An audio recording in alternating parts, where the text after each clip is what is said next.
Hello दोस्तों, यदि आप हमारे चैनल से नए जुड़े हैं तो हमारे चैनल एवी लाइव को सब्सक्राइब जरूर करें और अपने दोस्तों में शेयर करें।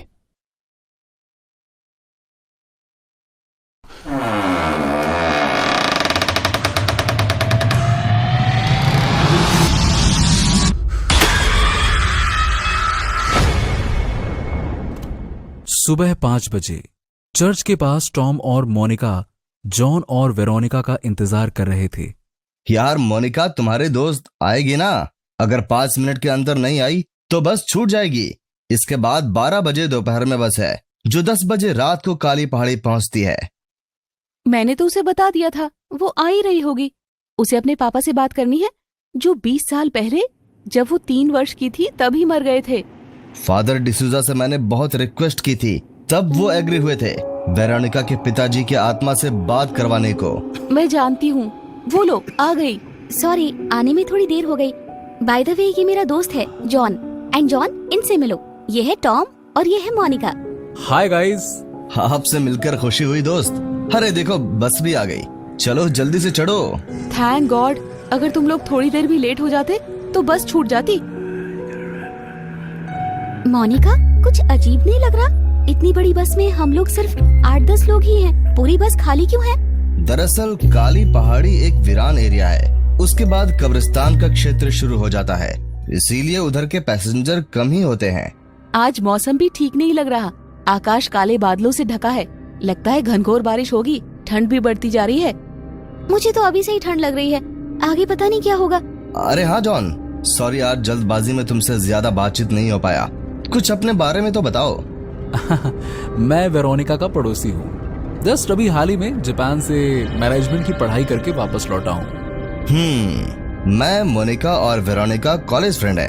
वेरोनिका बहुत दिनों से 20 साल पहले एक एक्सीडेंट में अपने पिताजी की आत्मा से बात करना चाह रही थी। हाँ, वेरोनिका ने बताया था कि तुम किसी फादर को जानते हो जो आत्माओं को बुलाता है और उससे बात करवाता है। हाँ, फादर डिसूजा काली पहाड़ी के ऊपर बनी चर्च के पादरी हैं। वे सोल कम्युनिकेशन के माध्यम से मृत आत्माओं से बात करवाते हैं। ठंड लगने के कारण बस में सभी लोग सो गए थे। करीबन 5.5 घंटा चलने के बाद बस लगभग खाली हो चुकी थी और बस में सिर्फ यही 4 दोस्त बचे हुए थे। मौसम बिगड़ चुका था। हल्की फुल्की बूंदाबांदी स्टार्ट हो गई थी। एकाएक वेरोनिका की नींद खुल जाती है और वो देखती है कि उस बस में सिर्फ वही 4 लोग बचे हैं। सारे लोग बाकी के नीचे उतर चुके थे। खिड़की के बाहर सिर्फ धुंध दिखाई दे रहा था। अनजान जंगलों से गुजरती हुई बस एकाएक एक आवाज के साथ लड़खड़ाती हुई कुछ दूर जाकर रुक जाती है। बस का पहिया पंचर हो गया था। क्या वो ड्राइवर साहब, कोई प्रॉब्लम है क्या? बस क्यों अचानक रुक गई? अरे नहीं, टायर पंचर हो गया है। आप लोग बस से उतरकर बाथरूम वगैरह कर सकते हैं। आधे घंटे में स्टेपनी का टायर बदल जाएगा, ठीक है? ठंड से मेरी हालत खराब हो रही है। सुसु भी जोर से लगी है। मेरा भी वही हाल है। चलो झाड़ियों के पीछे चलकर हल्का हो लें।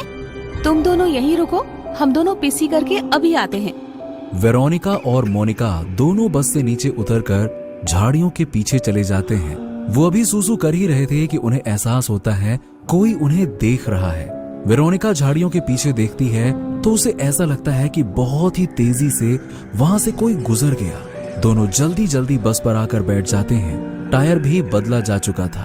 करीबन आधे घंटे के सफर के बाद काली पहाड़ी के पास बस रुक जाती है। वो चारों वहीं उतर जाते हैं और बस चली जाती है। काली पहाड़ी एकदम वीरान थी। आसपास कहीं कोई पेड़ पौधा नहीं था। सिर्फ चट्टानों का मरुस्थल दिखाई दे रहा था। जहां तक देखो चट्टान ही चट्टानें थी। जैसे तैसे हाँफते हुए चारों पहाड़ी के ऊपर बने चर्च के पास पहुंचते हैं। तभी अचानक चर्च का दरवाजा खुलता है। उसमें से फादर डिसूजा निकलते हैं। आओ भाई सन, आओ। मैं तुम लोगों का ही इंतजार कर रहा था। आ जाओ, अंदर आ जाओ, बहुत ठंड है बाहर। आ जाओ। फादर, ये है मेरे दोस्त मोनिका, जॉन और वेरोनिका। अच्छा, यही है वेरोनिका। इसे ही अपने फादर से बात करनी है। आ जाओ माय सन, आ जाओ। कम। अब उस ओएजा बोर्ड के पास जाकर बैठो। मैं कोने में अगरबत्ती जलाकर लाता हूँ, ठीक है? टॉम, मुझे तो यहाँ डर लग रहा है। पूरा कमरा अंधेरा है, ऊपर से ये ओएजा बोर्ड और डरावना है। अरे कौन था ये? क्या कौन था? कोई भी तो नहीं है यहाँ पे। हमारे और फादर के सिवा? हैं? नहीं नहीं, अभी जो बहुत तेज भागा वहाँ जंगल में, हमने इसे देखा था।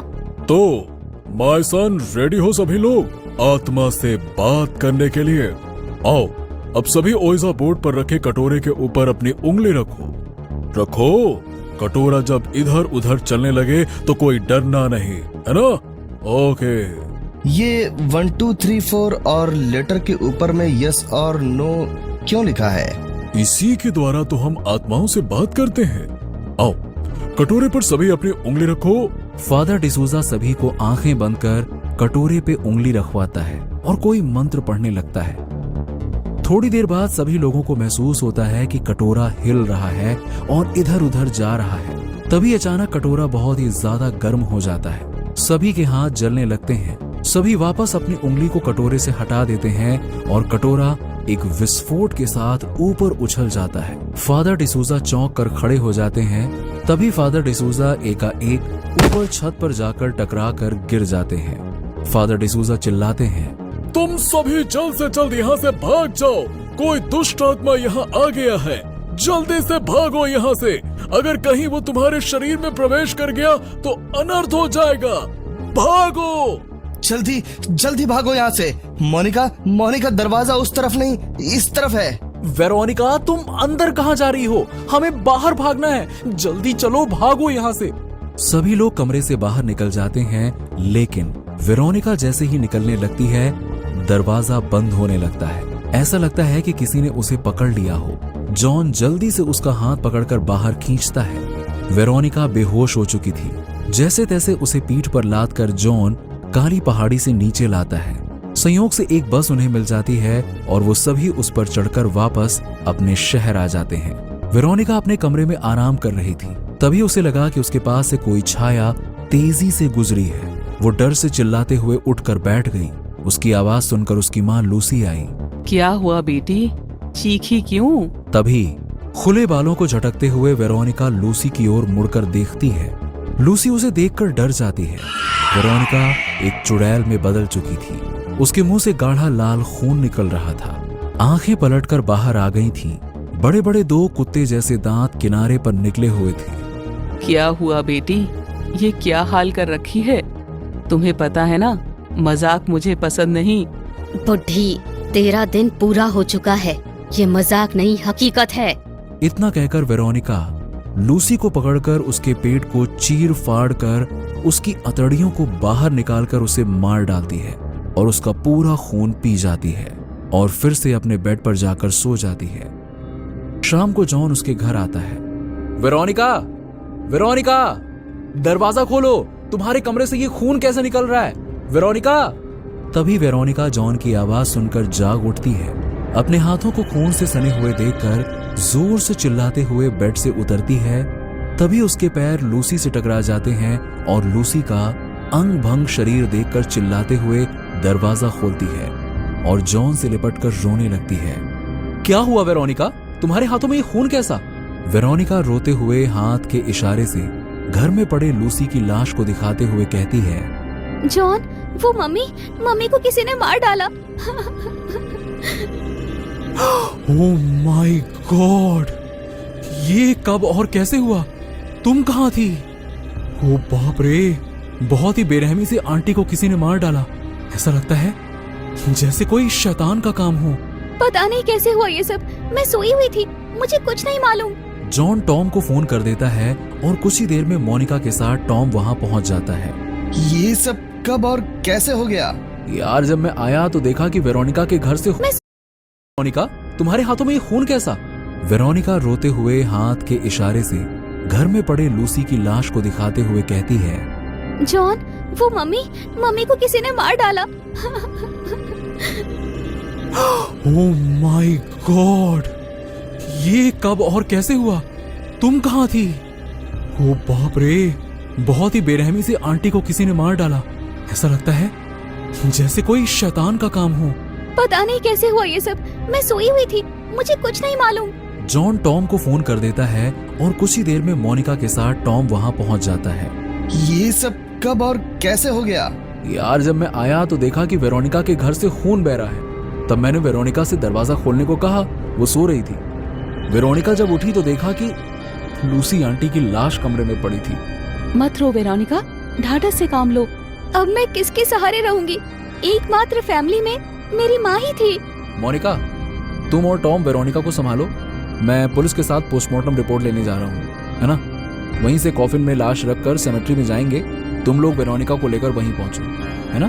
ध्यान रखना इसका। वेरोनिका, बुरा ना मानो तो एक बात जानना चाहता हूँ कि जॉन का लूसी आंटी से कैसा संबंध था? मम्मी हमेशा मुझे जॉन से अलग रहने की सलाह देती थी। वो कहा करती थी कि जॉन और उसके परिवार की नजर हमारी संपत्ति पर है। टॉम मोनिका और वेरोनिका को लेकर सिमेट्री यानी कब्रिस्तान पहुंचकर लूसी को दफनाकर सब घर वापस आ जाते हैं। रात में सभी वेरोनिका के घर पर ही रुकते हैं। टॉम, मैं अपने यहाँ से खाना बनवाकर ले आता हूँ, तुम लोग वेरोनिका का ख्याल रखना, ठीक है? जॉन के जाने के बाद मम्मा को यही पसंद नहीं था कि जॉन मेरा इतना केयर क्यों करता है। हो सकता है वो सही सोचती हो, आखिर तुम्हारी संपत्ति का देखभाल करने वाला तुम ही माँ बेटी तो थी, और ये बात जॉन और उसकी फैमिली को अच्छी तरह मालूम था। टॉम, जाओ नहा लो, मैं वेरोनिका के पास बैठी हूँ। वेरोनिका, तुम्हारे कपड़े कहाँ हैं? मेरे कपड़े भीग गए हैं। वो तो छत पर ही सूख रहे होंगे। कोई बात नहीं, कपड़े मैं ले आती हूँ छत पर से। मोनिका कपड़े लाने के लिए छत पर चली जाती है और टॉम नहाने बाथरूम चला जाता है। तभी अचानक वेरोनिका में दुष्ट आत्मा आ जाती है। वेरोनिका मोनिका के पीछे पीछे छत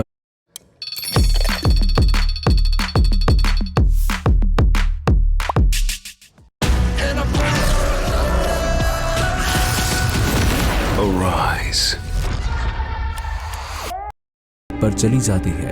अरे वेरोनिका, तुम छत पर क्यों आ गई? मैं तो कपड़े लेकर आ ही रही थी नीचे। मैं ऊपर आई हूँ तुमको और ऊपर पहुँचाने।